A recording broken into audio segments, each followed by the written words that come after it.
ओम शांति। आप सब भाई और बहनों को आज की मुरली है 24/9/2024। मीठे बच्चे, तुम जितना समय बाप की याद में रहेंगे उतने समय कमाई ही कमाई है। याद से तुम बाप के समीप आते जाएंगे। प्रश्न, जो बच्चे याद में नहीं रह सकते उन्हें किस बात में लज्जा आती है? उत्तर, अपना चार्ट रखने में उन्हें लज्जा आती है। समझते सच लिखेंगे तो बाबा क्या कहेंगे, लेकिन बच्चों का कल्याण इसी में है कि सच्चा सच्चा चार्ट लिखते रहे। चार्ट लिखने में बहुत फायदे हैं। बाबा कहते बच्चे इसमें लज्जा मत करो। ओम शांति। रूहानी बाबा बच्चों को समझाते हैं, अब तुम बच्चे 15 मिनट पहले आकर यहाँ बाप की याद में बैठते हो। अब यहाँ और तो कोई काम है नहीं, बाप की याद में आकर बैठते हो। भक्ति मार्ग में तो बाप का परिचय है नहीं, यहाँ बाप का परिचय मिला है और बाप कहते माँ में कम याद करो। मैं तो सब बच्चों का बाप हूँ। बाप को याद करने से वर्षा तो ऑटोमेटिकली याद आना चाहिए। छोटे बच्चे तो नहीं होना भर लिखते हैं, हम 5 मास का व 2 मास के हैं, परंतु तुम्हारी कर्मेंद्रिया तो बड़ी है। तो रूहानी बाप समझाते यहाँ बाप और वर्षे की याद में बैठना है। जानते हम नर से नारायण बनने के पुरुषार्थ में तत्पर हैं, वह स्वर्ग में जाने के लिए पुरुषार्थ कर रहे हैं। तो यह बच्चों को नोट करना चाहिए। हमने यहाँ बैठे बैठे कितना समय याद किया। लिखने से बाप समझ जाएंगे, ऐसी नहीं कि बाप को मालूम पड़ता है हर एक कितना समय याद में रहते हैं। वो तो हर एक अपने चार्ट से समझ सकते हैं बाप की याद थी या बुद्धि कहाँ और तरफ चली गई।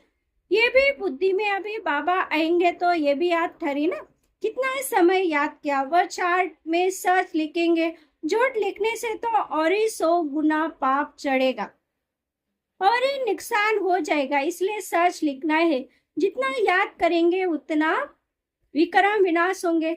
और ये भी जानते हैं नजदीक आते जाते हैं, आखिर जब याद पूरी हो जाएंगी तो हम फिर बाबा के पास चले जाएंगे। फिर कोई तो झट नई दुनिया में आकर पाठ बजाएंगे, कोई वहां ही बैठे रहेंगे। वहां कोई संकल्प तो आएगा नहीं, वह है मुक्ति धाम, दुख सुख से न्यारे।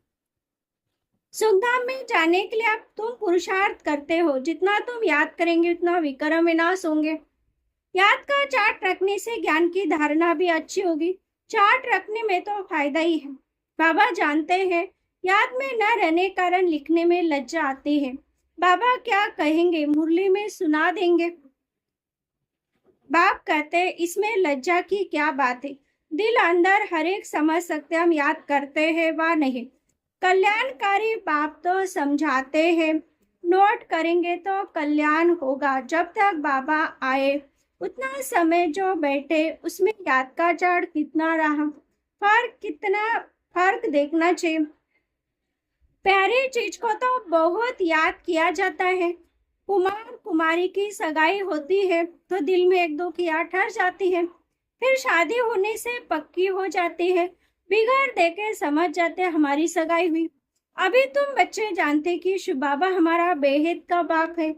बल देखा नहीं परंतु बुद्धि से समझ सकते हो। वो बाप अगर नाम रूप से न्यारा है तो फिर पूजा किसकी करते हो, याद क्यों करते हो? नाम रूप से न्यारे में अंतो कोई चीज होती नहीं।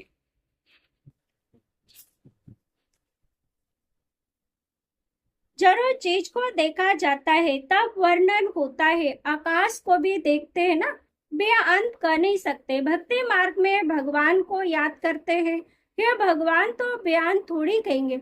हे भगवान कहने से झट उनकी याद आती है तो जरूर कोई चीज है। आत्मा को भी जाना जाता है, देखा नहीं जाता। सब आत्माओं का एक ही बाप होता है, उनको भी जाना जाता है। तुम बच्चे जानते हो बाप आकर पढ़ाते भी है, आगे मालूम नहीं था कि पढ़ाते भी है।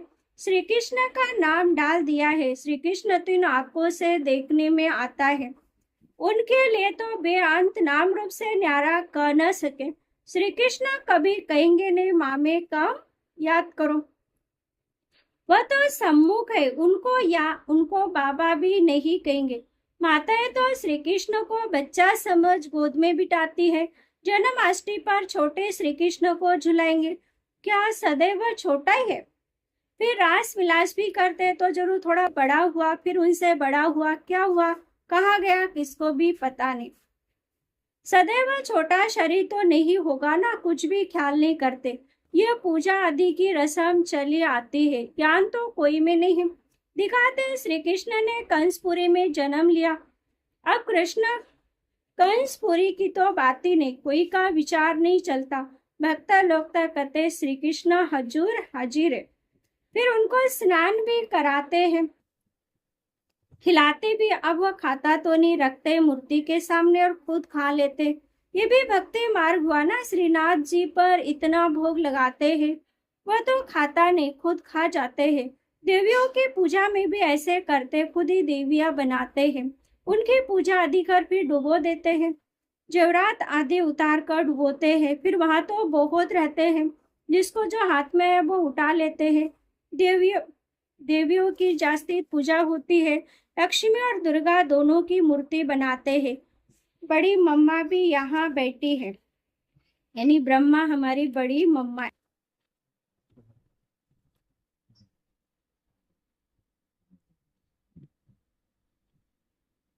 देवियां जिसको ब्रह्मपुत्रा भी कहते हैं, समझेंगे ना कि इस जन्म और भविष्य के रूप की पूजा करें, कितना वंडरफुल ड्रामा है। समझेंगे ना, इस जन्म और भविष्य के रूप की पूजा करें, कितना वंडरफुल ड्रामा है। ऐसे ऐसे बातें शास्त्रों में आ न सके। ये प्रैक्टिकल एक्टिविटी तुम बच्चों को आप ज्ञान है समझते, सबसे जास्ती चित्र बनाए हैं आत्माओं के। जब रुद्र यज्ञ रचते तो लाखों शालिग्राम बनाते हैं। देवियों के कब लाखों चित्र नहीं बनाएंगे? वह तो जितने पुजारी होंगे उतनी देवी बनाते होंगे। वह तो एक ही टाइम पर लाख शालिग्राम बनाते हैं। उनका कोई फिक्स दिन नहीं होता, कोई मुहूर्त आदि नहीं होता। जैसे देवियों की पूजा फिक्स टाइम पर होती है। सेठ लोगों को तो जब ख्याल में आएगा कि रुद्र या शालिग्राम रचे तो ब्राह्मण बुलाएंगे। रुद्र कहाँ जाता है बाप को, फिर उनके साथ ढेर सारी शालिग्राम बनाते हैं। वह सेठ लोग कहते हैं इतने शालिग्राम बनाओ। उनकी तिथि तारीख कोई मुकर्रर नहीं होते। ऐसे भी नहीं शिव जयंती पर ही रुद्र पूजा करते नहीं, अक्सर करके शुभ दिन बृहस्पति को रखते हैं। दीपमाला पर लक्ष्मी का चित्र थाली में रखकर उनकी पूजा करते, फिर रख लेते हैं। वह महालक्ष्मी युगल है ना। मनुष्य इन बातों को जानते हैं। लक्ष्मी को पैसे कहाँ से मिलेंगे, युगल तो चाहिए ना। तो ये लक्ष्मी नारायण युगल है। फिर नाम महालक्ष्मी रख देते। देवियां कब हुए, महालक्ष्मी कब होकर, ये सब बातें मनुष्य नहीं जानते। तुमको बाप बैठ समझाते, तुम्हारे में भी सबको एक रस धारणा नहीं होती। बाबा इतना सब समझा कर फिर भी कहते शिव बाबा याद है, वर्षा याद है, भूल भूल मूल बात है ये। भक्ति मार्ग में कितना पैसा वेस्ट करते हैं। यहाँ तुम्हारी पाई भी वेस्ट नहीं होती। तुम सर्विस करते हो सॉल्वेंट बनने के लिए, अर्थात धनवान बनने के लिए। भक्ति मार्ग में तो बहुत पैसे खर्च करते, इन सॉल्वेंट बन पड़ते, सब मिट्टी में मिल जाता। कितना फर्क है। इस समय जो कुछ करते वह ईश्वरी सर्विस में शिव बाबा को देते हैं। शिव बाबा तो खाते नहीं, खाते तुम हो। तुम ब्राह्मण बीच में ट्रस्टी हो, ब्रह्मा को नहीं देते हो, तुम शिव बाबा को देते हो। कहते हैं बाबा आपके लिए धोती कमीज लाई है। बाबा कहते हैं इनको देने से तुम्हारा कुछ भी जमा नहीं होगा। जमा वह होता है जो तुम शिव बाबा को याद कर इनको देते हो। फिर ये जो समझते हैं ब्राह्मण शिव बाबा के खजाने से पलते हैं, बाबा से पूछने की दरकार नहीं कि क्या भेजो, ये तो लेंगे नहीं, तुम्हारा जमा नहीं होगा। अगर ब्रह्मा को याद किया तो ब्रह्मा को तो लेना है शिव बाबा के खजाने से, तो शिव बाबा याद पड़ेगा। तुम्हारी चीज क्यों लेवे, बीके को देना भी रॉन्ग है। बाबा ने समझा तुम कोई सी चीज लेकर बनोगे तो उनकी याद आती रहेंगी। कोई हल्की चीज है तो उनकी याद नहीं, अच्छी चीज तो और ही याद दिलाएगी। फलाने ने ये दिया, उनका कुछ जमा तो होता नहीं, तो घाटा पड़ेगा ना। शिव बाबा कहते हैं मामे कम याद करो, मुझे कपड़े आदि की दरकार नहीं, कपड़े आदि बच्चों को चाहिए, पर शिव बाबा के खजाने से पहनेंगे। मुझे तो अपना शरीर ही नहीं, ये तो शिव बाबा के खजाने से लेने के हकदार है, राजेन के भी हकदार है। बाप के घर में बच्चे खाते पीते हैं, तुम भी सर्विस करते हो, कमाई करते रहते हो। जितनी सर्विस बहुत उतनी उतनी बहुत कमाई होगी। खाएंगे पीएंगे शिव बाबा के भंडारे से, उनको नहीं देंगे तो जमा नहीं होगा। शिव बाबा को ही देना होता है। बाबा आपसे भविष्य की जन्मों के लिए पद्मा पदम पति बनेंगे, पैसे तो खत्म हो जाएंगे, इसलिए समर्थ को हम दे देते हैं। बाप समर्थ है ना, एक ही जन्मों के लिए वह देते हैं। इनडायरेक्ट भी ईश्वर आर्थ देते हैं ना, इनडायरेक्ट में इतना समर्थ नहीं, अभी तो बहुत समर्थ है क्योंकि सम्मुख है। वर्ल्ड ऑलमाइटी अथॉरिटी समय के लिए ईश्वर आत्मा को दान पुण्य करते हैं तो अल्पकाल के लिए कुछ मिल जाता है। यहाँ तो बाप तुमको समझाते हैं, मैं सम्मूख को मैं ही देने वाला हूँ। इसने भी शिव बाबा को सब कुछ देकर सारे विश्व की राजे ले ली ना।